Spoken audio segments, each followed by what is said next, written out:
here's what happens to your brain when you have a traumatic experience. You ready for this? This is actually kind of trippy. Also, just to give you guys some context, I asked this question specifically because I'm trying to deal with some things or work through some things. And so I just think it's so interesting, and I hope that it's actually useful and you find it valuable as well. So here we go. When a person experiences a traumatic event, such as a very embarrassing public failure, it can have a significant impact on their brain. The brain is designed to protect us from danger, and when it perceives a threat, it activates the body's fight or flight response.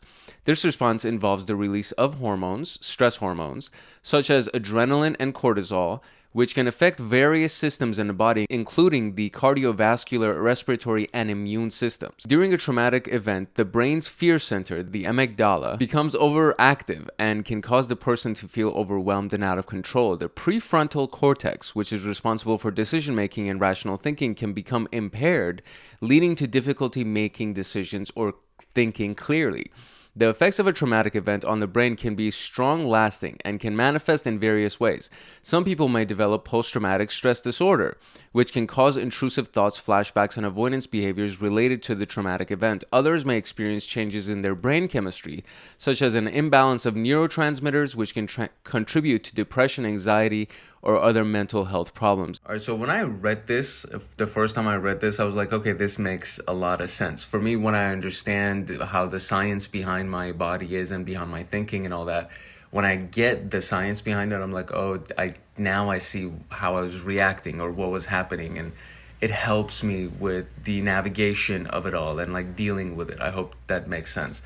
But the part it says where, the prefrontal cortex can become impaired, leading to difficulty making decisions or thinking clearly. And then it tells you it's because you get this massive release of chemicals, these hormones, stress hormones, such as adrenaline and cortisol. And then it affects a lot of your system. So you have these holistic reactions, these experiences to something that somebody else may not even think like it was a big deal. But for you, it was like a really big impact. It was a trigger, it was an anchor, and some kind of a feeling that really messed with you. Obviously, for people that have dealt with really bad traumas before and very, very severe experiences, you can't just expect for somebody to hear this or read something like that and be like, oh, I get it now. And maybe logically it might make sense, but there's still so much work that needs to go into overcoming something that's considered a traumatic event. So I'm not even trying to discount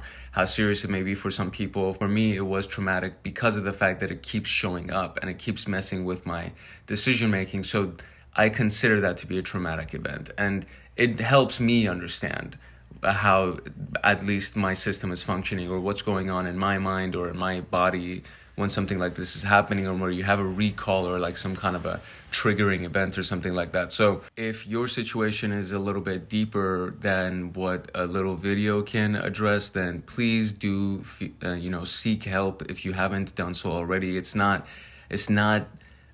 doesn't put anything against you, or it doesn't make you any less of a person if you seek help, if you seek somebody who's a professional that can guide you through this kind of stuff. So again, I hope it was useful. I hope it was valuable. And I hope that it kind of gave you a little bit of clarity with what may be going on with your traumatic responses. And we just build up from here and we grow from here. So I'll see you in the next one.